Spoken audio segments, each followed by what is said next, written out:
তীব্র মাথা ব্যথার কারণে ট্রেনে জানলার সাথে মাথা লাগিয়ে চোখ বন্ধ করে বসে আছে কবিতা। বাইরের ঠান্ডা হাওয়ায় মাথা লাগলে একটু যেন আরাম লাগছে তার। একই তো গরমের মাঝে মাথা আর মুখ ওড়না দিয়ে পেঁচিয়ে রেখেছে, তার উপর এত লাফালাফি চিৎকার চেঁচামেচিতে মাথা ব্যথাটা আরো বেড়েছে। এই সময় এক কাপ চা পেলেই কবিতার মাথা ব্যথাটা একদম কমে যেত, কিন্তু সেই চাই তো সে পাচ্ছে না। তার পাশে সামনে এবং অপর পাশের সিটে বেশ কয়েকজন ছেলে মেয়ে হই হুল্লোড় করছে। দেখে বোঝাই যাচ্ছে যে এরা সবাই বন্ধু এবং কোনো ট্রিপে যাচ্ছে, নয়তো ট্রিপ থেকে ফিরছে। ট্রেনে ওঠার পর থেকেই এক মুহূর্তের জন্য একজনেরও মুখ বন্ধ থাকেনি ওদের। একটু আগে ওরাই চা খাচ্ছিল। কবিতা তখন একবার ভেবেছিল যে ওদের থেকে এক কাপ চা চাইবে, কি এমন ব্যাপার, এক কাপ চাই তো। কিন্তু পরক্ষণেই ভাবলো এক কাপ চা হোক কিংবা 1 টাকার চকলেট হোক, হুট করে অপরিচিত কারো কাছে চাওয়া মানেই তো ছেঁচড়ামো, আর যেটা কবিতা একদমই করতে চায় না। তাই সে বাধ্য হয়ে শেষে চোখ বন্ধ করেই বসেছিল। কবিতার সামনাসামনি সিটে বসা শ্রাবণ বেশ অনেকক্ষণ হলো কবিতাকে লক্ষ্য করছিল। কবিতার ছটফটানি, কিছুক্ষণ পর পর নিজেই নিজের মাথা টেপার চেষ্টা করা, সবকিছুই শ্রাবণ লক্ষ্য করছিল। শ্রাবণও এমন করে যখন তার তীব্র মাথা ব্যথা করে, তারও তখন 1 কাপ চা হলেই যায়।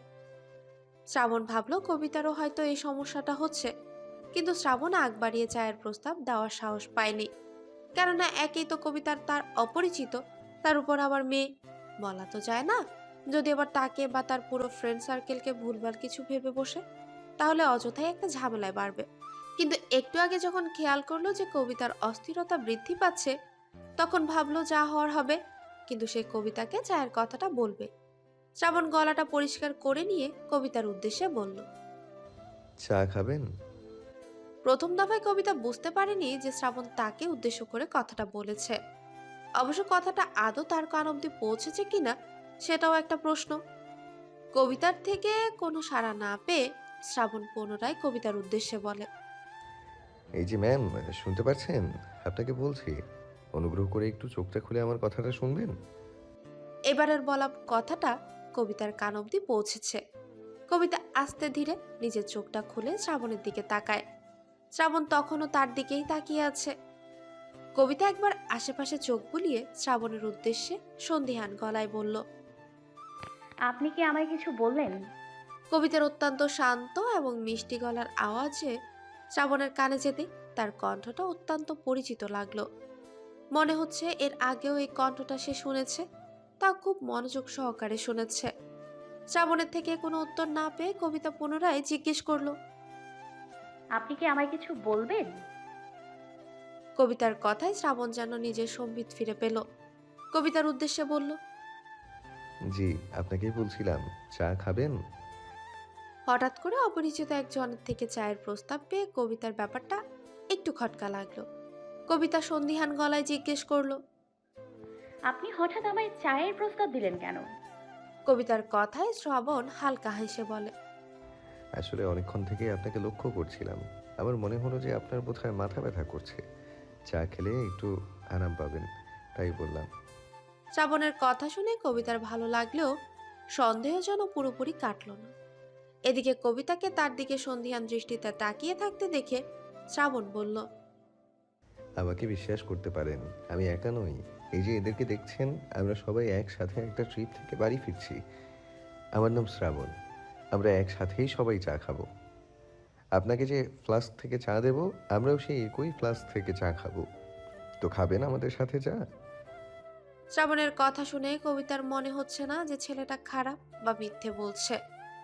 এখন আর কবিতা ওর উপর সন্দেহ হচ্ছে না। আর যেহেতু শ্রাবণ নিজ থেকেই তাকে চায়ের কথা বলেছে, তাহলে খাওয়াই যায়। এমনিতেও চায়ের এখন খুব দরকার কবিতার। কবিতা মৃদু হেসে শ্রাবণের উদ্দেশ্যে বলল, খাবো। আর আপনাকে ধন্যবাদ, আমার সত্যি এখন চায়ের খুব দরকার ছিল। কবিতার কথা শুনে শ্রাবণও মৃদু হেসে ফ্লাক্স থেকে দুটো ওয়ান টাইম কাপে দুজনের জন্য চা ঢালল। কবিতা সেটা হাতে নিয়ে বাকিদেরকে দেখিয়ে শ্রাবণের উদ্দেশ্যে বলল। ওনারা খাবেন না? কবিতার কথা শুনে শ্রাবণ মৃদু হেসে চায়ের কাপে একটা চুমুক দিয়ে বলল, ওদের কথা বাদ দিন। এখানে আমি একটু বেশি চা প্রেমী। ওরা চা খায়, কিন্তু আমার মতো এতটা না। কবিতার মুখ থেকে ওড়না সরিয়ে চায়ের কাপে একটা চুমুক দিয়ে পুনরায় ওড়না দিয়ে মুখটা ঢেকে নেয়। শ্রাবণ এক ঝলক কবিতার মুখটা দেখতে পেল, কয়েক সেকেন্ডের জন্য। কিন্তু এই কয়েক সেকেন্ডেই যেন শ্রাবণ কবিতার মুখটা মুখস্থ করে নিল। মেয়েটার গায়ের রং মোটেই ফর্সা না, শ্যাম বর্ণের অধিকারী। গোলগাল মুখ, সরু নাক, চিকন গোলাপি ঠোঁট আর চোখ। শ্রাবণ ঠিক কিভাবে কবিতার চোখের বর্ণনা করবে সেটা বুঝতে পারল না। ডাগর কালো চোখ, চাহনি অত্যন্ত শান্ত কিন্তু অদ্ভুত। কিছু তো আছে একটা ওই চাহনিতে, কিন্তু কি আছে সেটাই শ্রাবণ ধরতে পারছে না। ওই যে কবিতার চোখের বর্ণনা কিভাবে করবে সেটা শ্রাবণ বুঝতে পারছে না। সব থেকে বেশি সুন্দর কবিতার কণ্ঠ। যতবার কবিতা কথা বলছে শ্রাবণের ঠিক ততবারই কবিতার কণ্ঠস্বর অত্যন্ত পরিচিত লাগছে। মনে হচ্ছে সে এই কণ্ঠটা মনের মাঝে গেঁথে রেখেছিল। সে ভুলতে চায়নি এই কণ্ঠটা, কিন্তু কেন যেন মাথাতেই আসছে না যে কোথায় শ্রাবণ এই কণ্ঠটা শুনেছে। কবিতা শ্রাবণকে জিজ্ঞেস করলো, তা ওদের সাথে থেকে তাহলে আপনি কিভাবে এতটা চা প্রেমী হলেন? আসলে আমিও চা প্রেমী, আর আমার বন্ধুরাও সবাই আমার মতোই চা প্রেমী, তাই বললাম। শ্রাবণ দ্বিতীয়বার চায়ের কাপে চুমুক দিয়ে কবিতার প্রশ্নের জবাবে বলল, আসলে ওরা যেভাবে সবাই চিৎকার চেঁচামেচি করে তাতে আমার মাথা ব্যথা শুরু হয়ে যায়। তাই মাথা ব্যথার হাত থেকে বাঁচতেই আমার এই চায়ের প্রতি ভালোবাসা তৈরি হয়েছে। বলতে পারেন ওদের নির্যাতনের শিকার হয়েই আমি এই চায়ের প্রতি আকৃষ্ট হয়েছি। কবিতা চায়ের চুমুক দেওয়ার জন্য পুনরায় মুখ থেকে ওড়নাটা সরাতেই শ্রাবণ এই কথাগুলো বলল। কবিতা তা শুনে মৃদু হাসলো। শ্রাবণ তা দেখে মনে মনে ভাবল, এই মেয়ের হাসি তো দেখছি আরো সুন্দর। এদিকে শ্রাবণের শেষের কথাগুলো শুনে ওর সব বন্ধুরা একসাথে ওর উপর হামলে পড়ল। সবাই রাগী কণ্ঠে শ্রাবণের উদ্দেশ্যে বলল, কি বললি তুই? আমরা তোর উপর নির্যাতন করি, আমাদের অত্যাচারে তোর মাথা ব্যথা করে, এটা তুই বলতে পারলি শ্রাবণ? শ্রাবণ সবাইকে বোঝানোর ভঙ্গিতে বলল, আরে না, তোরা ভুল ভাবছিস, আমি সেরকম ভাবে বলিনি কথাটা। সবাই পুনরায় রাগী কণ্ঠে বলল, তুই কি বলতে চাইছিস সেটা আমরা সবাই খুব ভালোভাবে বুঝতে পেরেছি। এক এক করে অভিযোগটা করলে হয় না? আপনারা কে কি বলছেন সেটা তো পরিষ্কার করে শোনাই যাচ্ছে না। কবিতার কণ্ঠ শুনে সবাই ওর দিকে তাকালো। এবার সবাই কবিতাকে অভিযোগ করে বলল, ও ও কিন্তু তোমায় মিথ্যে কথা বলছে। আমাদের যেভাবে হ্যারাস্ট করতেছে দেখছো, ও কিন্তু আমাদের সাথে হেচে করে পার্থক্য এতটুকুই, আমরা একটু বেশি করি আর একটু কম করে। কবিতা সবার অভিযোগ করা শুনে হাসছে। চা খাওয়াও শেষ, মাথা ব্যথাটা কমেছে। এখন বাকিদের কথা শুনতে তার বেশ ভালোই লাগছে। সবাই খুব মিশুক। সবার কথার এক পর্যায়ে শ্রাবণ ওদেরকে থামিয়ে দিয়ে বলল, ওনার মাথা ব্যথা করছিল, তোরা একটু কম কথা বল। শ্রাবণের কথা শুনে কবিতা বলল, না না না, আমার সমস্যা হচ্ছে না, বরং ওনাদের কথা শুনেই আমার মাথা ব্যথা অনেকটা কমে এসেছে। কিন্তু আপনাদের কারোর তো পরিচয়ই জানা হলো না এখনো। কবিতার কথা শুনে শ্রাবণ সবার সাথে পরিচয় করিয়ে দিল। শ্রাবণ এবার কবিতার উদ্দেশ্যে বলল, সবার পরিচয় তো শুনলেন, এবার আপনার পরিচয় কি জানতে পারি? কবিতা হালকা হেসে উত্তর দিল। আমার নাম কবিতা। নামটা বলার পর শ্রাবণের এখন কবিতার নামটাও চেনা চেনা লাগছে, কিন্তু এবারেও মনে করতে পারলো না। কবিতার পাশে বসা কেয়া কবিতাকে জিজ্ঞেস করলো, তুমি কোথায় যাচ্ছ? ঢাকা যাচ্ছি। ও, তার মানে তুমি ঢাকায় পড়াশোনা করো? না, আমি আলীনগরে পড়াশোনা করি, কিন্তু এখন ঢাকাতেই ভর্তি হতে হবে, কেননা এখানে আর ফিরে আসা আমার পক্ষে সম্ভব না। তো ঢাকায় কেউ থাকে না তোমার, নাকি মেসে উঠবে? কবিতা একটা দীর্ঘশ্বাস ফেলে বলল, সত্যি বলতে আমি ঢাকা গিয়ে কি করব নিজেও জানি না। আমার একটা বন্ধুর সাথে যোগাযোগ করে ঢাকায় যাচ্ছি। ও ঢাকাতেই থাকে, বলেছে যে কিছু একটা ব্যবস্থা ও করে দেবে। আমি নিজেও জানি না যে আমি কোথায় থাকবো বা আমার পরবর্তী পদক্ষেপ ঠিক কী। শুধু জানি যে আমায় এই শহর ছাড়তে হবে, তাই অন্ধকার পথেই পা বাড়িয়েছি। কবিতার বলা প্রত্যেকটা কথা সবার মাথার উপর দিয়ে যাচ্ছে। মানে এভাবে একটা মেয়ে নিশ্চিন্ত না হই একা বেরিয়ে পড়েছে। সে জানেও না সামনে তার সাথে কি হতে চলেছে, আবার বলছে এই শহরটাকে ছাড়তেই হবে। সবার মনে কৌতূহল তৈরি হয়েছে কবিতার ব্যাপারে জানার জন্য। এদিকে শ্রাবণ খুব ভালোভাবে কবিতাকে লক্ষ্য করছে। মেয়েটা বলছে যে সে ঢাকায় যাচ্ছে পড়াশোনা করতে। এই শহরে আবার ফিরে আসা তার পক্ষে সম্ভব না, অথচ তার সাথে শুধু একটা হাত ব্যাগ, কোনো লাগেজও নেই। আবার ট্রেনে ওঠার পর থেকে মুখটা ঢেকে রেখেছে। চা খাওয়ার সময়ও বারবার মুখ ঢাকছিল। এতক্ষণ হলো ট্রেনে উঠেছে, অথচ একটাও ফোন আসেনি। শ্রাবণের বেশ খটকা লাগলো পুরো ব্যাপারটা। সে কবিতার উদ্দেশ্যে সন্দেহীন গলায় প্রশ্ন করলো। আপনি বাড়ি থেকে পালিয়ে গেছেন তাই না? শ্রাবণের মুখ থেকে এমন কথা শুনে সবাই চমকে উঠল। সব থেকে বেশি চমকে উঠল কবিতা, সাথে একটু আতঙ্কিতও হলো। শ্রাবণের দিকে ভয়ার্ত দৃষ্টিতে তাকিয়ে প্রশ্ন করলো। আপনি কিভাবে জানলেন? আপনাকে কে পাঠিয়েছে? আপনি ওদের লোক, তাই না? হঠাৎ করেই কবিতার এভাবে উত্তেজিত হওয়া দেখে সবাই আরেক দফা অবাক হলো। শ্রাবণ কবিতাকে বোঝানোর ভঙ্গিতে বলল। আরে আপনি এমন করেছেন কেন? শান্ত হন। আর আমি কারো লোক না, আমি জাস্ট আন্দাজ করে কথাটা বলেছি। কবিতা পুনরায় কাঁপা কাঁপা গলায় বলল। আপনি সত্যি বলছেন? আপনি সত্যি ভালো মানুষ? আমি সত্যি বলছি, আপনাকে তো বললাম আমরা বন্ধুরা একটা ট্রিপ থেকে ফিরছি। আমি বা আমরা কেউই কারো লোক না, আপনি বিশ্বাস করতে পারেন আমাদের। আর আমরা সবাই বগুড়া থাকি, এখানকার কাউকে আমরা চিনি না। এতক্ষণে কবিতা একটু শান্ত হলো, কিন্তু 2 মিনিটে চিন্তাতেই ভয়ে গলা শুকিয়ে এসেছে। শ্রাবণের উদ্দেশ্যে ধীর গলায় বলল। একটু পানি দেবেন প্লিজ? কবিতার কথা শুনে শ্রাবণের এক বন্ধু কবিতার দিকে পানির বোতল এগিয়ে দিল। কবিতার কাঁপা কাঁপা হাতে বোতলটা নিয়ে এক ঢুকে অর্ধেক বোতল পানি শেষ করে ফেলল। এতক্ষণে সবাই বুঝে গেছে যে কবিতা নিশ্চয়ই কোনো ঝামেলার মাঝে আছে। পানি খাওয়া শেষ করে কবিতা বোতলটা ফেরত দিল। পাশ থেকে কেয়া বলল। তুমি ওড়নাটা মাথা থেকে খোলো, ঘেমে যাচ্ছ তুমি, না হলে অসুস্থ হয়ে যাবে। কবিতা কেয়ার দিকে এক নজর তাকিয়ে সিটে গায়ে এলিয়ে দিয়ে চোখ বন্ধ করে কেয়ার উদ্দেশ্যে বলল। আমি মুখ খুললে যদি ওদের মাঝে কেউ আমায় দেখে ফেলে, আমি তখন কিভাবে ওদের হাত থেকে পালাবো? তার চেয়ে ভালো আমি মুখ ঢেকেই থাকি। কবিতার কথা শুনে শ্রাবণের পাশে বসা মামুন কানে কানে শ্রাবণকে বলল। শ্রাবণ মামুনের কথাই সায় জানিয়ে বলল। আমারও তাই মনে হচ্ছে, ওকে জিজ্ঞেস করে দেখি একবার যে কিছু বলে কিনা। শ্রাবণ কবিতাকে শান্ত কণ্ঠে একবার নাম ধরে ডাকলো। কবিতা। শ্রাবণের ডাক শুনে কবিতা চোখটা খুলে সিট থেকে মাথা উঠিয়ে শ্রাবণের উদ্দেশ্যে বলল। জি বলুন। দেখুন, আমি জানি না আপনি কার কথা বলছেন, কিন্তু তারা এই ট্রেনে নেই। থাকলে এতক্ষণে আপনাকে খুঁজে বের করতো। তাই আপনি মুখটা খুলুন, কিচ্ছু হবে না আপনার। আর বাই এনি চান্স ওরা যদি এসেও পড়ে, তাহলে আমরা সবাই তো আছি। এতজনের মাঝে ওরা আপনাকে চিনতেই পারবে না, সেই দায়িত্ব আমরা নিলাম। শ্রাবণের কথায় সায় জানিয়ে সবাই বলল। হ্যাঁ, তুমি কোনো চিন্তা করো না, যদি তোমার কোনো সাহায্য লাগে আমরা করব। কবিতা অবাক দৃষ্টিতে সবার দিকে তাকিয়ে প্রশ্ন করলো। আপনারা তো আমায় চেনেন না, তারপরেও আমায় সাহায্য করবেন? কবিতার কথা শুনে শ্রাবণ মৃদু হেসে বলল। সাহায্য করার জন্য কয়েক বছরের পরিচিত হতে হয় না, কয়েক মুহূর্তের আলাপই যথেষ্ট। কবিতার চোখ জোড়া মুহূর্তেই ছলছল করে উঠল।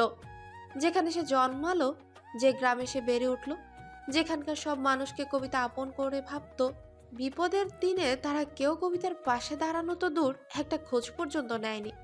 অথচ আজ এই অচেনা মানুষগুলো তার সম্পর্কে কিছু না জেনেই তাকে সাহায্য করতে চাইছে, তাকে নিরাপত্তা দেওয়ার প্রতিশ্রুতি দিচ্ছে। এদিকে কবিতার চোখে পানি দেখে সবাই আরো অবাক হয়ে গেল। কেয়া উদ্বিগ্ন গলায় প্রশ্ন করলো। কি হলো কবিতা, কাঁদছো কেন? কবিতা দুহাতে নিজের চোখের জল মুছে নিল, তারপর মাথা থেকে ওড়নাটা নামিয়ে কেয়ার উদ্দেশ্যে বলল। আসলে নিজের অনেক আপন মানুষও আমার বিপদের দিনে সাহায্য করেনি। নিজেদের বিপদের আশঙ্কা করে আমায় বিপদের দিকে ঠেলে দিচ্ছিল। সেখানে আপনারা সবাই কত সহজে আমায় সাহায্য করতে চাইলেন, আমায় ভরসা দিলেন। এভাবে যদি আমার নিজের লোকেরা আমায় সাহায্য করত, তাহলে আজ আমায় পালাতে হতো না। নিজের গ্রাম, নিজের পরিবার ছেড়ে অচেনা এক শহরে অনিশ্চিত ভবিষ্যতের দিকে এগোতে হতো না। কথাটা বলতেই কবিতার গাল বেয়ে দুফোঁটা অশ্রু গড়িয়ে পড়ল। শ্রাবণ কৌতূহলী গলায় কবিতাকে প্রশ্ন করলো। কি হয়েছিল আপনার সাথে, সেটা কি আমাদের বলা যাবে? শ্রাবণের প্রশ্ন শুনেই কবিতা কিছুক্ষণ চুপ করে রইল। সবাই তা দেখে ভাবলো কবিতা হয়তো তাদেরকে ঘটনাটা বলতে চাইছে না, কিন্তু একটু পর কবিতা নিজ থেকেই বলল। আপনাদের তাহলে আমার শৈশব থেকেই ঘটনাটা বলা শুরু করি। কবিতার কথা শুনে সবাই কৌতূহলী দৃষ্টিতে কবিতার দিকে তাকালো। কবিতাও একবার সবার মুখের দিকে তাকিয়ে বলা শুরু করলো। আমার যখন 5 বছর বয়স, তখন আমার মা আমার বাবার সাথে রাগারাগি করে আত্মহত্যা করে। তারপর পুলিশ আমার বাবাকে ধরে নিয়ে যায়। কিছুদিন পর বাবা ছাড়াও পেয়ে যায়। আমি তখন আমার মামা মামির কাছে ছিলাম। আমার বাবা ফেরত আসার পর আমার মামা আমাকে আমার বাবার কাছে দিয়ে আসতে যায়, কিন্তু আমার বাবা আমার দায়িত্ব নিতে অস্বীকার করে। পরে আমার মামা বাধ্য হয়েই আমায় আবার তার বাড়িতে নিয়ে আসেন। কবিতা শেষের কথাটা শুনে কিয়া প্রশ্ন করলো। বাধ্য হয়ে কেন বলছো? কবিতা সেই কথা শুনে হালকা হেসে বলল। বাধ্য হয়েই তো এনেছিলেন। না ফেলতে পারছিলেন, না রাখতে পারছিলেন। বলতে পারেন আমার মামির জোড়াজুড়িতে মামা আমায় রাখতে বাধ্য হয়েছিলেন।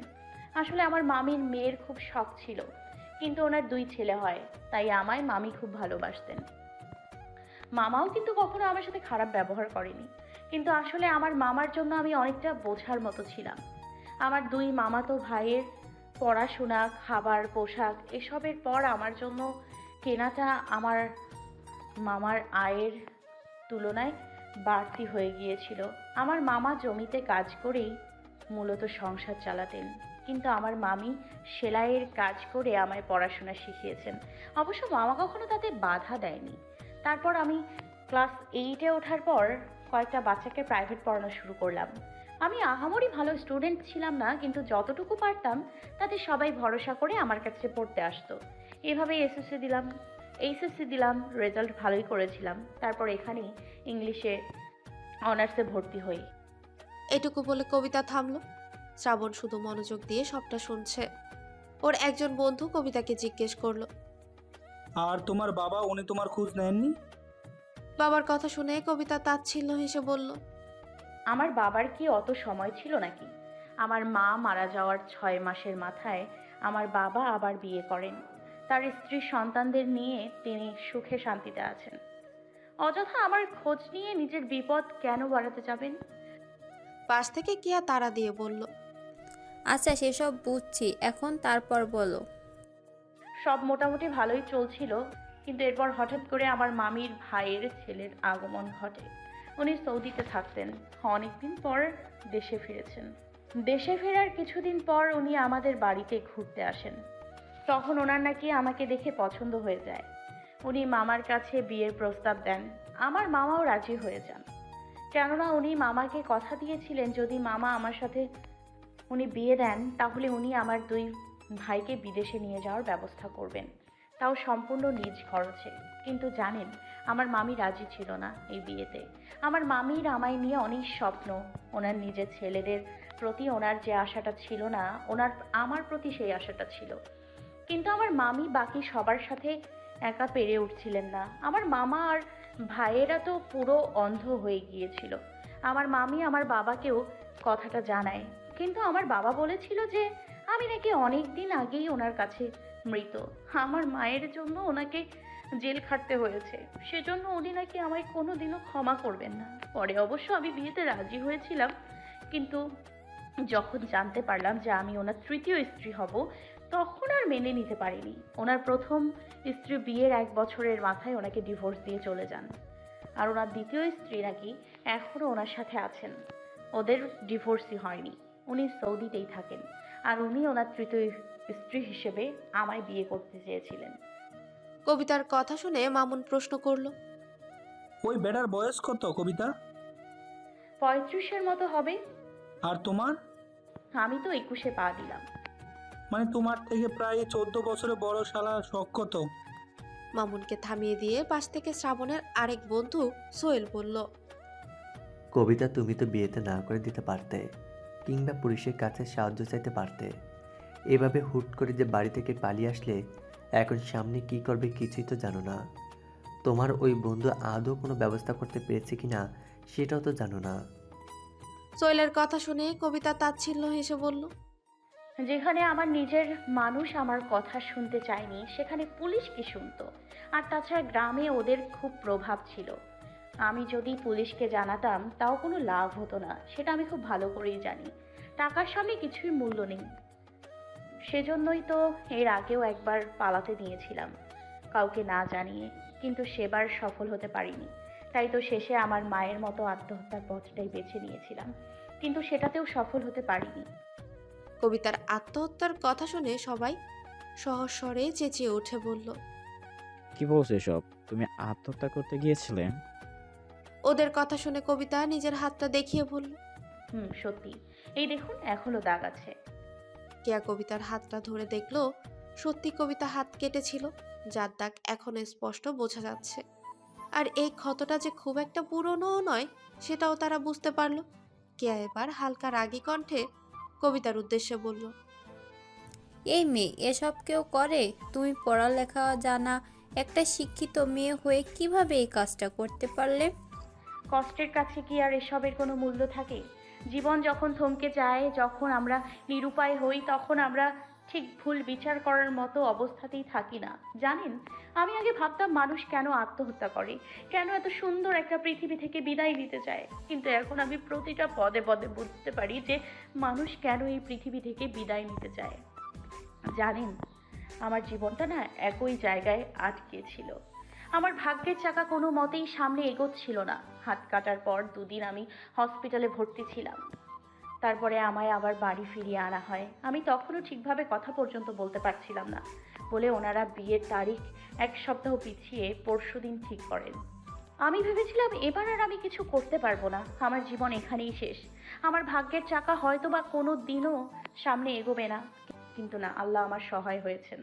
এবার আমি বাড়ি থেকে পালাতে সফল হই, আর আমার মামি আমায় সাহায্য করেছেন। ওই একটা মানুষের ঋণ আমি কোনো দিনও শোধ করতে পারবো না। ওই মানুষটা কখনো আমায় মায়ের অভাব বুঝতে দেয়নি। আমার আবদার আমার মামি পূরণ করত। জানেন, আসার সময় আমার মামি আমায় জড়িয়ে ধরে কাঁদতে কাঁদতে বলছেন, আর কখনো এখানে আসবি না তুই। এই গ্রাম ছেড়ে অনেক দূর চলে যাবি। আমার খোঁজ নেওয়ার জন্য কখনো আসবি না এখানে। এলেই ওরা তোর কিছু একটা করে দেবে। আমি হয়তো তোকে পেটে ধরিনি, কিন্তু নিজের মেয়ের থেকে কোনো অংশে তোকে কম ভালোবাসিনি। আমি নিজের চোখে আমার মেয়ের জীবনটা শেষ হয়ে যাবে সেটা দেখতে পারবো না। কথাগুলো বলতেই কবিতা কেঁদে ফেলে। এদিকে তার কথা শুনে বাকি সবাইও কেঁদে ফেলেছে। শ্রাবণ খুব কষ্টে নিজের চোখের জল আটকে রেখেছে। এই কিছু মুহূর্তের আলাপেই কবিতার কষ্টগুলো যেন তার সহ্য হচ্ছে না। মনে হচ্ছে যদি সে পারত পৃথিবীর সব সুখ এই মেয়ের কাছে এনে দিত, কিন্তু তাও এই মেয়ের চোখ থেকে পানি পড়তে দিত না। এত সুন্দর চোখে কি পানি মানায়? মোটেই না। সকলের নীরবতার মাঝেই কবিতার ফোনটা বেজে উঠল। ফোনের শব্দ পেয়ে কবিতার তাড়াহুড়ো করেই ব্যাগ থেকে ফোনটা বের করলো।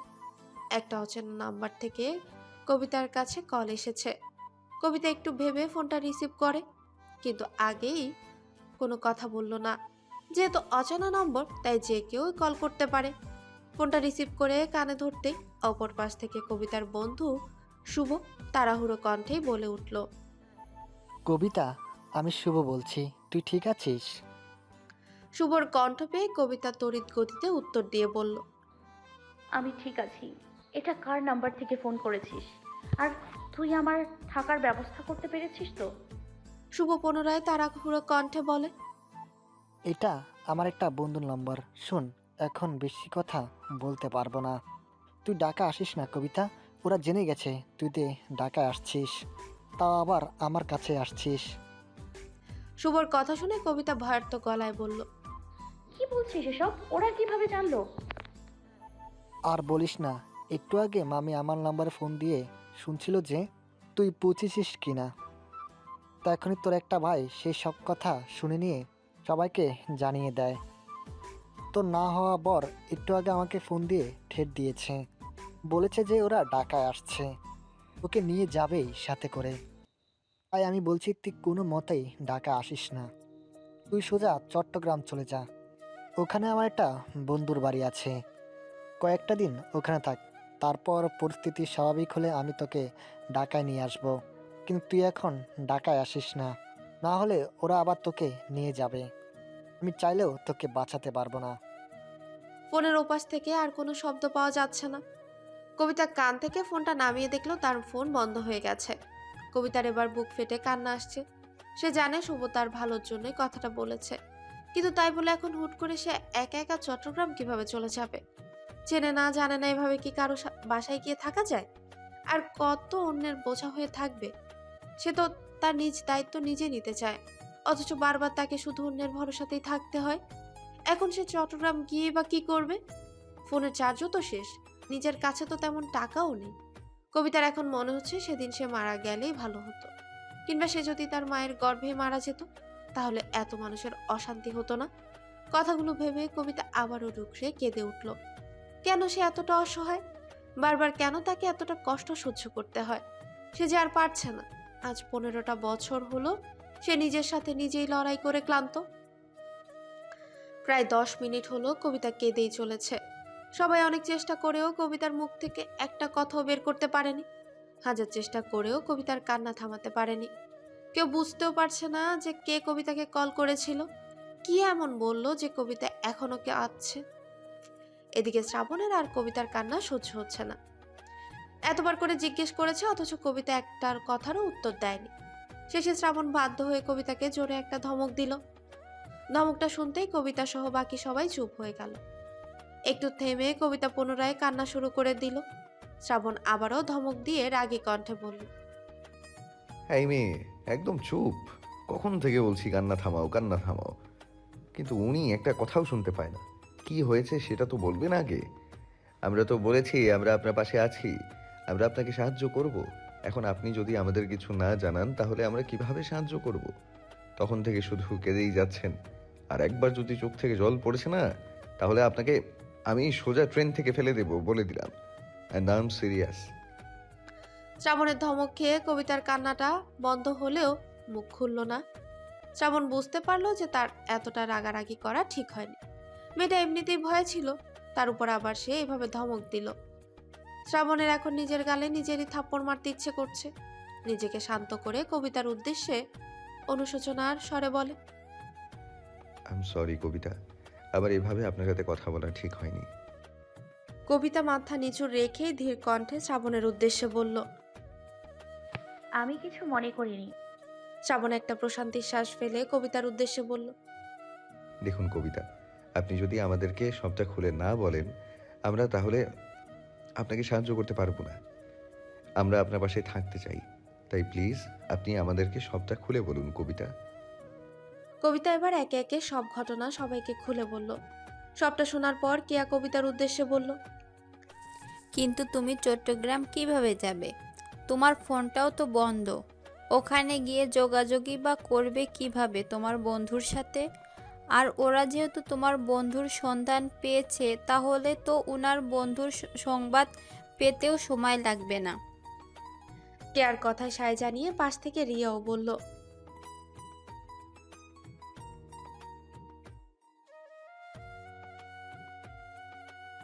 সবাই যখন সমস্যার সমাধান খুঁজতে ব্যস্ত, তখন শ্রাবণ কবিতার উদ্দেশ্যে বলল, আপনি আমাদেরকে বিশ্বাস করেন কবিতা? জানি বিশ্বাস করাটা খুব একটা সহজ না, মাত্র কয়েক ঘন্টার আলাপ আমাদের, কিন্তু তাও বলছি আপনি আমাদের বিশ্বাস করেন? শ্রাবণের হঠাৎ এমন প্রশ্নে কবিতা খানিকটা থতমত খেয়ে গেল। সে বিশ্বাস করে শ্রাবণদের, কিন্তু এই মুহূর্তে তাদেরকে বিশ্বাস করা না করা নিয়ে কি হবে? আমি বিশ্বাস করি আপনাদেরকে, না হলে কি আমার সমস্যার কথাগুলো বলতাম আপনাদেরকে? কবিতার কথা শুনে শ্রাবণ একটু স্বস্তি পেল। পুনরায় কবিতাকে বলল, তাহলে আপনি আমাদের সাথে বগুড়া চলুন, আমরা সব ব্যবস্থা করে দিব। আপনার কোনো অসুবিধা হবে না, বিশ্বাস করুন।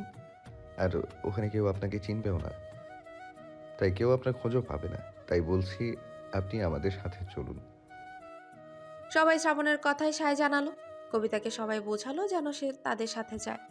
কবিতা শ্রাবণের উদ্দেশ্যে বলল, কিন্তু আমি আপনাদের সাথে কিভাবে যাই বলুন তো? সারা জীবন যেখানে নিজের মানুষদের গলার কাটা হয়েছিলাম, সেখানে এবার আপনাদেরও গলার কাটা হব।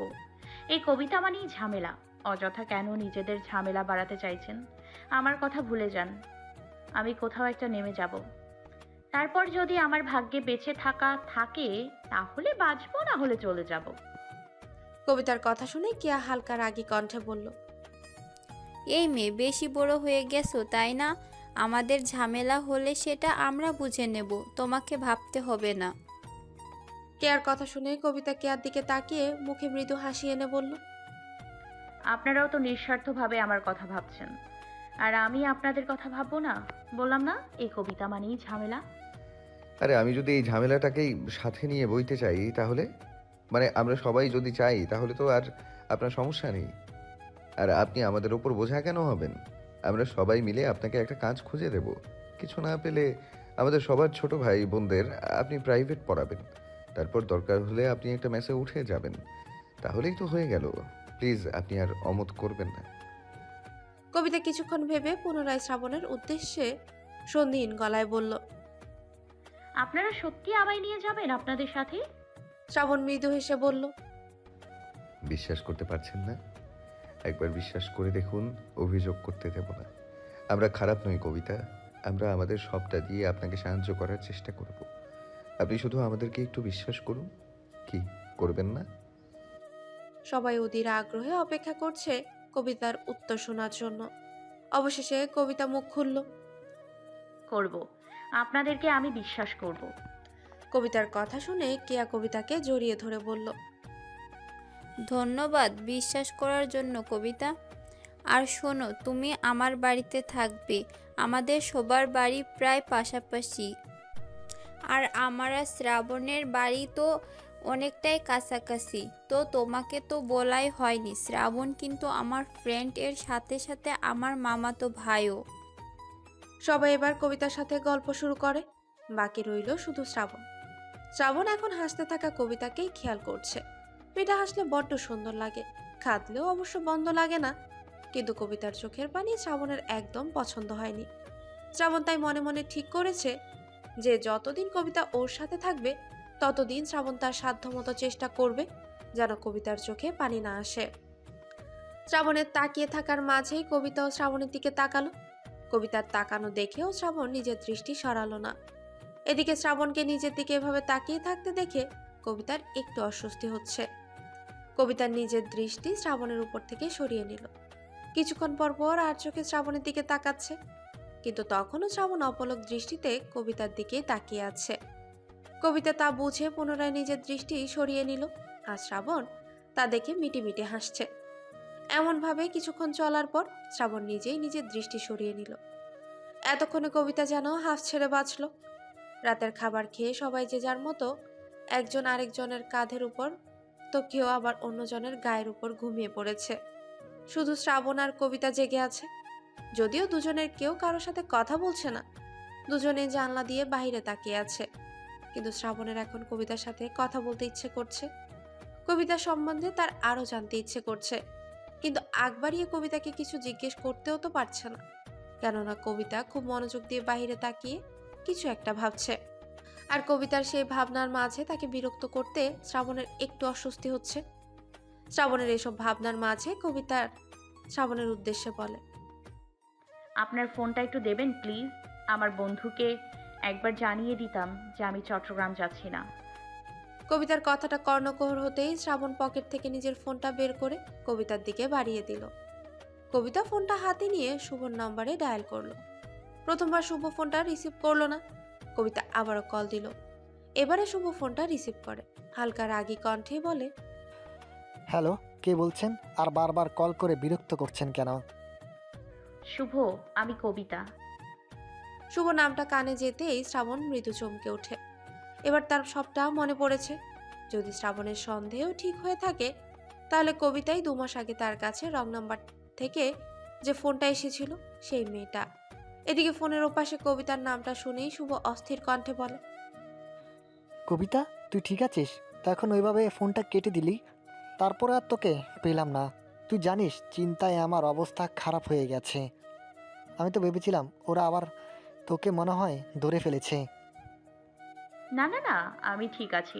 আসলে তোকে একটা কথা জানানোর জন্য ফোন করলাম। আমি চট্টগ্রামে যাচ্ছি না, বগুড়ায় যাচ্ছি। কবিতার কথা শুনে শুভ চমকে উঠে বলে, মানে তুই বগুড়া কোথায় যাচ্ছিস? কার কাছে থাকবি? তুই আদৌ চিনিস বগুড়া? আরে শুভ, শান্ত হ। আসলে ট্রেনে আমার কয়েকজনের সাথে আলাপ হয়েছে, আর ওরা বগুড়ায় থাকে। ওনারাই আমাকে বলেছে যে আমায় সাহায্য করবে, ওখানে আমার থাকার ব্যবস্থাও করে দেবে, তুই চিন্তা করিস না। কবিতার কথা শুনে শুভ রাগী কণ্ঠে বলল, তোর মাথা আদৌ ঠিক আছে কবিতা? তুই চিনিস না, জানিস না, এভাবে হুট করে কাদের সাথে চলে যাচ্ছিস? ওরা কি ভালো না খারাপ সেটা কিভাবে বুঝলি? ওরা যদি তোকে নিয়ে গিয়ে পাচার করে দেয় তখন কি হবে সেটা একবারও ভেবে দেখেছিস কবিতা? কবিতা বুঝতে পারছে যে শুভ ঠিক শ্রাবণদের কথা বিশ্বাস করতে পারছে না। না পারাটাই স্বাভাবিক। সে শ্রাবণদের সাথে কথা বলে, তাদের আচরণ দেখে তাদেরকে বিশ্বাস করতে পেরেছে। কিন্তু শুভ তো আর ওদেরকে চেনে না। কবিতা এবার শুভকে বুঝিয়ে বলল, তুই অযথা ভয় পাচ্ছিস শুভ, ওনারা খুব ভালো। আমি এখন ওনাদের মাঝে একজনের ফোন থেকেই তোকে কল করেছি। আমার ফোনের চার্জ শেষ হয়ে গেছে, তুই চিন্তা করিস না, আমি ওদের সাথে গিয়েই ভালো থাকবো। কবিতার কথা শুনে শুভ একটু ভরসা পেলেও পুরোটা নিশ্চিত হতে পারছে না। শুভ চিন্তিত কণ্ঠে কবিতাকে বলল, তুই শিওর তো কবিতা ওরা ভালো? কবিতা নিশ্চিন্ত কণ্ঠে বলল, হ্যাঁ রে ভাই, আমি নিশ্চিত যে ওরা ভালো, তুই চিন্তা করিস না। ঠিক আছে কবিতা, কিন্তু তুই আমার সাথে যোগাযোগ রাখবি। তাড়াতাড়ি ট্রেন থেকে নেমে নিজের ফোনটা চার্জে দিবি। তার আগে কিন্তু আমি এই নম্বরে ফোন করে তোর খোঁজ নিব। আরো কয়েকটা জরুরি কথা শেষে কবিতা ফোনটা রেখে দিল। শ্রাবণের দিকে ফোনটা বাড়িয়ে দিতেই শ্রাবণ তা হাতে নিয়ে কবিতাকে প্রশ্ন করল, আপনার বন্ধু আমাদেরকে বিশ্বাস করতে পারছেন না, না? কবিতা ভাবলো যে শ্রাবণ মনে হয় রাগ করেছে শুভর কথা শুনে, সাথে হালকা লজ্জিতও হলো। যারা কি না আগ বাড়িয়ে তাকে সাহায্য করতে চাইলো, তার বন্ধু তাদেরকেই সন্দেহ করছে, ব্যাপারটা নিশ্চয়ই ওনার ভালো লাগবে না। কবিতা শ্রাবণকে বোঝানোর ভঙ্গিতে বলে, আসলে ও আমায় নিয়ে খুব চিন্তায় আছে, তো তাই হুট করে আপনাদের কথা শুনে ও একটু ভয় পেয়ে গিয়েছিল। আপনি প্লিজ কিছু মনে করবেন না ওর কথায়, ওর হয়ে আমি ক্ষমা চেয়ে নিচ্ছি আপনাদের কাছে। কবিতার কথা শুনে শ্রাবণ হালকা অবাক কণ্ঠে বলে, আরে আপনি ক্ষমা চাচ্ছেন কেন? আমি কিছু মনে করিনি। ওনার বিশ্বাস না করাটাই স্বাভাবিক। শ্রাবণের কথা শুনে কবিতা মৃদু হাসে, উত্তরে শুধু ছোট্ট করে ধন্যবাদ জানালো। কিছুক্ষণ চুপ থেকে শ্রাবণ বলল, চা খাবেন? কবিতা মৃদু হেসে বলল, চা খেতে আমার কখনোই আপত্তি থাকে না। শ্রাবণ ও কবিতার কথা শুনে মৃদু হাসলো। চা খাওয়ার সময়টুকু দুজনেই টুকটাক কথা বলল। চা খাওয়া শেষে তাদের মাঝে আর কোনো কথা হলো না। শ্রাবণ ফোনের কথাটা বলতে চেয়েও বলল না। ভাবলো হাতে তো সময় আছেই, কবিতা তো এখন তাদের সাথেই থাকবে, কোনো এক সময় না হয় বলবে কবিতাকে কথাটা, যখন কবিতা তার কথার অর্থ ঠিকভাবে বুঝতে পারবে। স্নিগ্ধা আবাসিক এলাকার একটা ভবনে দাঁড়িয়ে আছে শ্রাবণ আর কেয়া, সাথে রয়েছে কবিতাও। বাড়িটা কেয়াদের। সোফায় বসে কেয়ার বাবা আলী আহমেদ আর তার মা কণা খাতুন এতক্ষণ কবিতার সম্পর্কে সব শুনছিল। পেশায় তারা দুজনেই কলেজ শিক্ষক। কেয়া আর শ্রাবণ কবিতার ব্যাপারে তাদের সবটাই বলেছেন। এখন ওনারা দুজন নিজেদের মাঝে আলোচনা করছেন। শ্রাবণ আর কেয়া প্রচন্ড চিন্তায় আছে যে ওনারা আদৌ কবিতাকে রাখতে রাজি হবে কিনা। কিছুক্ষণ আলোচনা শেষে আলী আহমেদ শ্রাবণের উদ্দেশ্যে বললেন, শ্রাবণ, আমি জানি কি অতটা ম্যাচিও না যতটা তুমি। শুধুমাত্র ওর কথা শুনে আমরা কবিতার কথাগুলো বিশ্বাস করতাম না, কিন্তু যেহেতু তুমিও বলছো তাই আমরা কবিতাকে বিশ্বাস করলাম। আলী আহমেদ এবার কবিতার উদ্দেশ্যে বলেন, দেখো মা, এই শহরে দিন দিন মিথ্যাবাদীর সংখ্যা বাড়ছে, তাই হুট করে এভাবে কাউকে বিশ্বাস করা ঠিক হয় না। কিন্তু যেহেতু আমার ছেলে মেয়ে বলেছে তাই আমরা তোমায় বিশ্বাস করলাম। আশা করছি তুমি আমাদের বিশ্বাসের মর্যাদা রাখবে। কবিতা মৃদু কণ্ঠে জবাব দিল, নিশ্চয়ই রাখবো। আপনারা আমার এই বিপদের দিনে আমায় যেভাবে সাহায্য করছেন, আপনাদের এই ঋণ আমি কোনো দিনও শোধ করতে পারবো না। আমি আমার জীবন থাকতে কখনো আপনাদের বিশ্বাস ভাঙবো না, কথা দিলাম আপনাদের। আর আমি বেশি দিন এখানে থাকবো না, আমি একটা কাজ পেয়ে গেলেই এখান থেকে চলে যাব। কবিতার কথা শুনে এবার কণা খাতুন এগিয়ে এসে কবিতার গালে হাত রেখে বলেন, তোমার যতদিন ইচ্ছে তুমি এখানে থাকতে পারো কবিতা, আমরা কখনোই তোমায় চলে যেতে বলবো না, আর আমরা তোমায় সব রকম সাহায্য করব। কণা খাতুন কেয়ার উদ্দেশ্যে বলেন, ওকে ঘরে নিয়ে যা। কেয়া উচ্ছ্বাসিত কণ্ঠে বলল, মা, কবিতাকে আমার ঘরেই রাখবো ভাবছি। আমি তো একাই থাকি, এখন থেকে দুজন থাকলে আমার ভালো লাগবে। আচ্ছা ঠিক আছে, কিন্তু কবিতা যদি এখানে থাকতে অসুবিধা হয় তাহলে ওর থাকার ব্যবস্থা তোর ভাইয়ার ঘরে করে নিস। কবিতা তৎক্ষণাৎ জবাবে বলল, না না না, আমার সমস্যা কেন হবে? আপনারা যেখানে বলবেন আমি সেখানেই থাকবো। কেয়া তা শুনে কবিতার হাত ধরে বলল, তাহলে তুমি আমার সাথেই থাকবে আমার ঘরে। চলো তোমাকে আমার ঘরটা দেখাই। কথাটা বলে কেয়া কবিতাকে ওর ঘরে নিয়ে গেল। শ্রাবণ তার ফুপি আর আঙ্কেলের দিকে কৃতজ্ঞতার চোখে তাকিয়ে বলল, তোমাদের অনেক ধন্যবাদ। আমি সত্যি এখনো ভাবতে পারছি না যে তোমরা আমার কথায় রাজি হয়েছো। আসলে আমি ওকে আমার বাড়িতেই নিয়ে যেতাম, কিন্তু মানুষ ওকে নিয়ে অনেক খারাপ চিন্তা করতো। তাহলে তোমরা তো জানোই সব। শ্রাবণের কথা শুনে কণা বেগম হালকা রাগী ভাব নিয়ে বলেন, কেন রে, এটা কি তোর বাড়ি না? আমি আর তোর আঙ্কেল কি তোকে কখনো কেয়া আর কাব্যর থেকে আলাদা করে দেখেছি? আমি জানি ফুপি, সেই ভরসাতেই তো কবিতাকে তোমাদের এখানে নিয়ে এসেছি। আচ্ছা, আমি এখন আসছি, ফ্রেশ হব, পরে এসে কথা বলছি, কেমন? আচ্ছা শোন, ফ্রেশ হয়ে এখানে আয়। ভাবি তো বাড়িতে নেই, তোর খালার বাড়িতে গেছে। খাওয়া দাওয়া করে তারপর আবার তোর ফ্ল্যাটে যাবেই। আচ্ছা, আমি তাহলে ফ্রেশ হয়ে আসি। মাঝারি সাইজের একটা রুম, খুব সুন্দর করে গোছানো। আসবাবপত্র বলতে একটা বেড, পড়ার টেবিল, বুক সেলফ, আলমারি, ড্রেসিং টেবিল, দেয়ালে অসংখ্য পেন্টিং, কয়েকটা কেয়ার ছবিও আছে। আর আছে একটা বারান্দা। কবিতা বারান্দায় গেল। বারান্দা বেশ কয়েকটা ফুলের গাছ আছে, কয়েকটা ফুল ফুটেছে, আবার কয়েকটা ঝরে পড়েছে। কবিতা ভালোভাবে রুমটা ঘুরে দেখলো। রুমে আসতেই কেয়া কবিতাকে জিজ্ঞেস করলো, পছন্দ হয়েছে রুমটা কবিতা?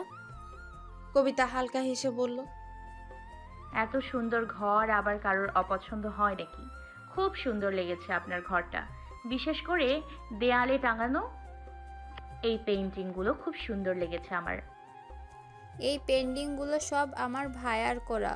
ও খুব সুন্দর পেন্টিং করে। কেয়ার কথা শুনে কবিতা প্রশ্নাত্মক গলায় বলল, ভাইয়া মানে ট্রেনে যার সাথে এলাম উনি? না, আমি ওর কথা বলছি না। শ্রাবণ তো আমার মামাতো ভাই। আমি আমার নিজের ভাইয়ের কথা বলছি। ও, কেয়া আলমারি থেকে হালকা গোলাপি রঙের একটা সুতির থ্রি পিস বের করে কবিতার হাতে দিয়ে বলল, এটা আমার জামা, তোমার গায়ে ফিটিং হয়ে যাবে। আপাতত এটা পরে নাও, বিকেলে তোমার নতুন জামা কিনে আনবো, কেমন? কবিতা অসম্মতি জানিয়ে বলল, না না না, আমার জন্য নতুন জামা কিনতে হবে না। আমার পুরনো জামা থাকলেই ওইটাই আমায় দিয়ে দিন। কেয়া এবার কপট রাগ দেখিয়ে বলল, কি তখন থেকে আপনি আপনি করছো বলো তো কবিতা? তুমি আমার তুমি করে বলবে, বুঝতে পেরেছো? আর শোনো, তুমি একটা বিপদে পড়ে আমার বাড়িতে এসেছো, তাই বলে নিজেকে এতটা ছোট ভাববে না। আমাদের চোখে তুমি এতটাও ছোট নাও কবিতা। তুমি যদি নিজেকে নিজের সম্মান করতে না পারো, তাহলে অন্যরা তোমায় কিভাবে সম্মান করবে বলো তো? তুমি যদি নিজেই নিজেকে ছোট করো, তাহলে অন্যের প্রতি পদে পদে তোমায় ছোট করতে চাইবে কবিতা। তুমি ফেল না নাও। হয়তো এখন পরিস্থিতি তোমার হাতে নেই, কিন্তু একদিন তুমিও অনেক বড় হবে, তাই নিজেকে ছোট ভাবা বন্ধ করো। আসলে সবাই প্রতিটা পদেই আমাকে বুঝিয়ে দিয়েছে যে এই সমাজে আমার জায়গাটা ঠিক কী। সবার কথা শুনতে শুনতে না আমি ভুলেই গিয়েছিলাম যে আমিও একটু হলেও সম্মানের যোগ্য। আমি স্বপ্ন দেখাই ভুলে গিয়েছিলাম, কিন্তু আজ আপনার কথা শুনে আবার স্বপ্ন দেখার সাহস পেলাম। আবার আপনি করে বলছো? কবিতা মৃদু হেসে বলল, আর বলবো না, আমি তোমায় কে আপু বলে ডাকবো এখন থেকে। একই বিল্ডিং এর 3 তলায় থাকে কেয়ারা আর 4 তলায় থাকে শ্রাবণরা। ফলে সারাদিনই দুবাড়ির লোকজনের মাঝে যাতায়াত লেগেই থাকে। কাব্য বাড়িতে থাকলে তো শ্রাবণ প্রায় সারাদিনই কাব্যদের বাড়িতেই থাকে। কাব্য শ্রাবণের থেকে 1 বছরের বড়।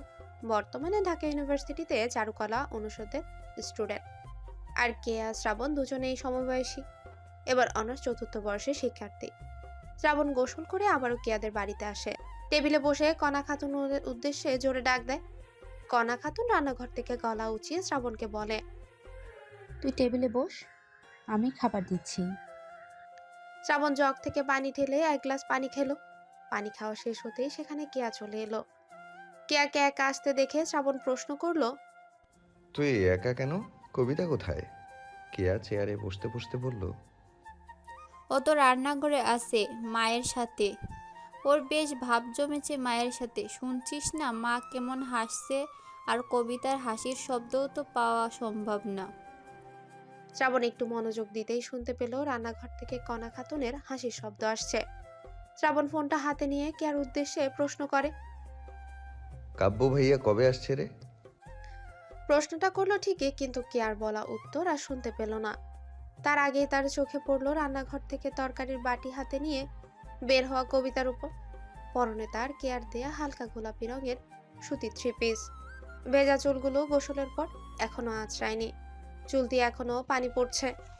নাকে পূর্বের পরিহিত পাথরের একটা ছোট্ট নাকফুল। এছাড়া আর কোনো প্রসাধনী নেই। তাও শ্রাবণের কাছে কবিতাকে অপরূপ সুন্দরী লাগছে।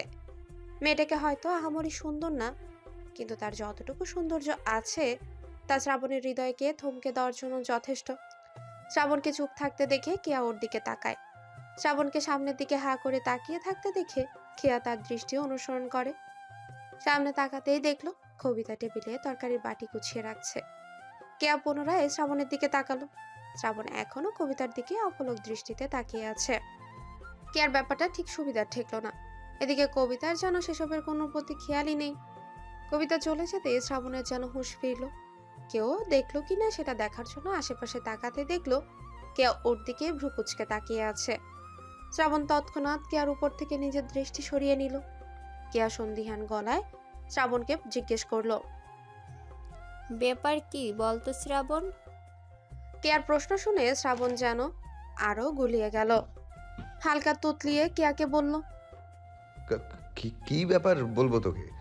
চুপচাপ খাবার খা। খাবার তো আমি খাবই, তার আগে তোর এই ক্যাবলার মতো তাকিয়ে থাকার রহস্যটা তো বের করি। সত্যি করে বলতো, তুই কবিতার দিকে ওভাবে তাকিয়েছিলি কেন? তুই আবার ওর প্রেমে পড়লি না তো শ্রাবণ? কেয়ার কথা শুনে শ্রাবণ নিজেই থতমত খেয়ে গেল। প্রেমে পড়ার কথা কি ওইভাবে জিজ্ঞেস করে নাকি? ওর কি লজ্জা শরম নেই যে নিজের প্রেমে পড়ার কথা এইভাবে বলে দিবে? আর কেয়াকে তো কোনোদিনও বলবেও না। কাব্য হলে শ্রাবণ কোনো চিন্তা ছাড়াই বলে দিত, কারণ শ্রাবণ জানে কাব্য কাউকে কিছু বলবে না। কিন্তু কেয়ার একটুও বিশ্বাস নেই, হুট করে সবার সামনে মুখ ফুসকে বলে ফেলবে। মেয়েটার পেটের মধ্যে একটা কথাও থাকে না। শ্রাবণ কেয়াকে হালকা একটা ধমক দিয়ে বলল। খালি আজে বাজে কথা বলা, তাই না? আর আমি কখন ক্যাবলার মতো তাকিয়েছিলাম? চোখে আজকাল বেশি দেখছিস, তাই না? আজকে আঙ্কেলকে বলবো তোকে চোখের ডাক্তার যেন দেখায়। কথাটা বলা শেষ হতে কবিতা আবার রান্নাঘর থেকে বের হয়। শ্রাবণের কথা শুনে থেমে যায়। কেয়া এবার শ্রাবণের তাকানো দেখে মিটিমিটি হাসে। তার আর বুঝতে বাকি নেই যে তার ভাই সত্য প্রেমে পড়েছে। কেয়া শ্রাবণের কানের কাছে গিয়ে ফিসফিস করে বলে। এবার কেবলার মতো কে তাকিয়ে আছে শ্রাবণ? কেয়ার কণ্ঠ কানে যেতেই শ্রাবণ ঝটপট নিজের দৃষ্টি কবিতার উপর থেকে সরিয়ে নেয়। কবিতা সেখান থেকে চলে যেতেই কেয়া শ্রাবণের উদ্দেশ্যে রসিকতা করে বলে। শ্রাবণ, তা কবিতার প্রেমে পড়ে কি ভাঙলো তোর? না মানে হাত পা কোমর সব কিছুই ঠিকঠাক আছে তো, নাকি আবার সবই ভেঙে গেছে? শ্রাবণ পুনরায় ধমক দিয়ে বলল। তুই চুপ করবি কেয়া? বাড়াবাড়ি হয়ে যাচ্ছে কিন্তু এবার। শ্রাবণের ধমককে পাত্তা না দিয়ে কেয়া পুনরায় বলল। আমাকে বেশি ধমকাস না। কবিতাকে পটাতে পরে আমার সাহায্যই লাগবে তোর। তাই আমার সাথে ভালো করে কথা বল, না হলে আমার রুমে ঢোকারও তোর জন্য নিষিদ্ধ করে দেব, বুঝেছিস? শ্রাবণ আরো কিছু বলতে যাবে তার আগেই সেখানে কণা খাতুন আর কবিতা উপস্থিত হলেন। দুজনকে আসতে দেখে শ্রাবণ আর কেয়া কোনো কথা বলল না। শ্রাবণ ইশারায় কেয়াকে বলল। তোকে পরে দেখছি আমি। শ্রাবণের ইশারার জবাবে কেয়া ভেঙচি কাটলো। ওদের দুজনের এরূপ কাজ দেখে কণা খাতুন সন্দিহান গলায় বলল। কি বলছিস রে তোরা দুটো? কণা খাতুনের কথা শুনে দুজনে একসঙ্গে বলে উঠল। কিছু না, তুমি খাবার খাও, ক্ষুধা লেগেছে। কণা খাতুন আর এই নিয়ে কোনো কথা বাড়ালো না।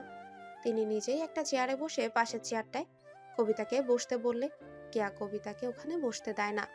কবিতাকে টেনে নিজের পাশের চেয়ারে বসায়। তারপর শ্রাবণের দিকে তাকিয়ে বাঁকা হাসে। কণা খাতুন কবিতাকে যে চেয়ারটাতে বসতে বলেছিল সেই চেয়ারটাতে বসলে শ্রাবণের আর কবিতা একদম মুখোমুখি হতো। মূলত সেই কারণে কেয়া সেখানে কবিতাকে বসতে দিল না। সে শ্রাবণকে বোঝাতে চাইলো যে শ্রাবণ যদি কবিতার সঙ্গে প্রেম করতে চায় তাহলে তার কেয়ার সাহায্য লাগবেই। কেয়া সাহায্য না করলে তার প্রেমের রাস্তায় অনেক বাধা। কিন্তু শ্রাবণ সেদিকে পাত্তা দিল না। সে তার নিজের মনে খেয়ে যাচ্ছে। খাওয়ার এক পর্যায়ে শ্রাবণ কণা খাতুনকে বলে, ফুপ্পি, কাব্য ভাইয়া কবে আসছে?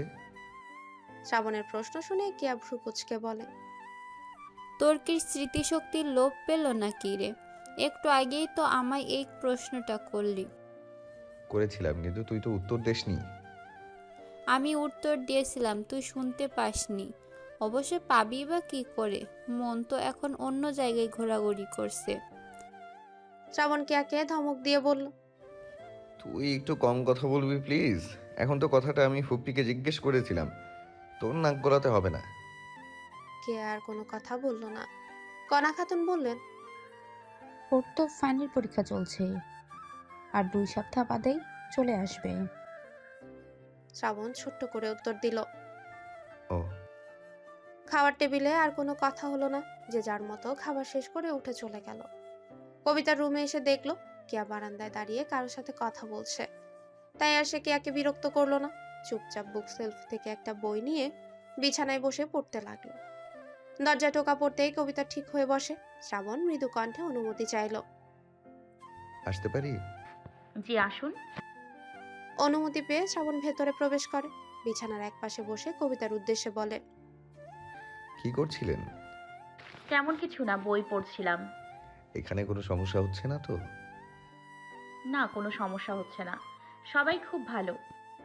বাড়ির কথা মনে পড়ছে না? এতক্ষণ কবিতা নিচের দিকেই তাকিয়ে সব প্রশ্নের উত্তর দিচ্ছিল। কিন্তু শ্রাবণের এইবারের প্রশ্নটা শুনে কবিতা শ্রাবণের দিকে তাকালো। অবাক কণ্ঠে শ্রাবণকে উদ্দেশ্য করে বলল, আপনি কি করে বুঝলেন?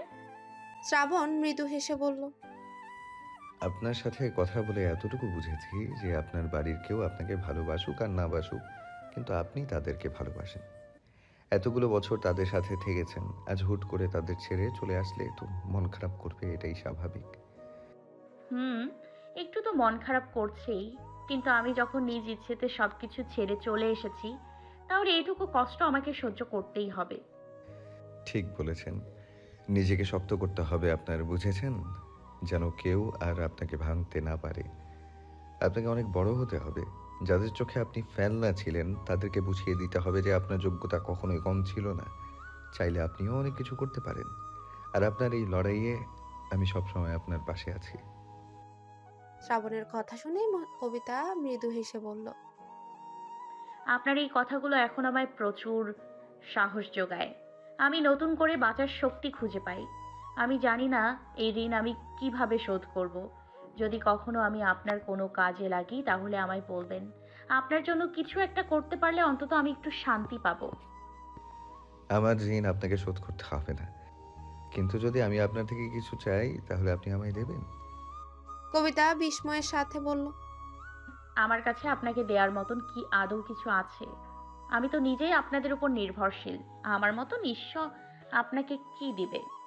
আমি তো একটা সাধারণ মেয়ে, আমার কাছে বিশেষ কিছুই নেই। কে বললো আপনার মাঝে বিশেষ কিছু নেই? আপনি গোটা মানুষটাই বিশেষ কবিতা। আপনার মাঝে যে সরলতা আছে সেটা সবার মাঝে থাকে না। আপনার কাছে অনেক কিছুই আছে আমাকে দেওয়ার মতো, কিন্তু আপনি সেটা জানেন না। আপনি যেদিন বুঝবেন যে আমি আপনার থেকে আজ কি চেয়েছিলাম, সেদিন আমি দ্বিতীয়বার আপনার থেকে সেই জিনিসটা আবার চাইব। বলুন, আমাকে দেবেন সেই দিন? আমি জানি না আপনি আমার থেকে কি চাইছেন, কিন্তু আমি আপনাকে কথা দিলাম যদি সত্যি আমার আপনাকে সেই জিনিসটা দেওয়ার সামর্থ্য থেকে থাকে তাহলে আমি আপনাকে সেটা দেব। সেটা আমার কাছে যত প্রিয়ই হোক কিংবা যত মূল্যবানই হোক না কেন, আমি আপনাকে দিব। যদি আমার কাছে বিশেষ কিছু থেকে থাকে তাহলে আমি আপনাকে নিশ্চয়ই দিব। শ্রাবণ কবিতাকে ভয় দেখানোর জন্য গুরুতর ভঙ্গিতে বলল, ভেবে বলছেন তো? আমি কিন্তু আপনার থেকে অনেক কঠিন একটা জিনিস চাইব। আজ কথা দিচ্ছেন, পরে কিন্তু কথার খেলাফ করলে চলবে না। শ্রাবণের কথা শুনে কবিতা এবার একটু চিন্তায় পড়ে গেল।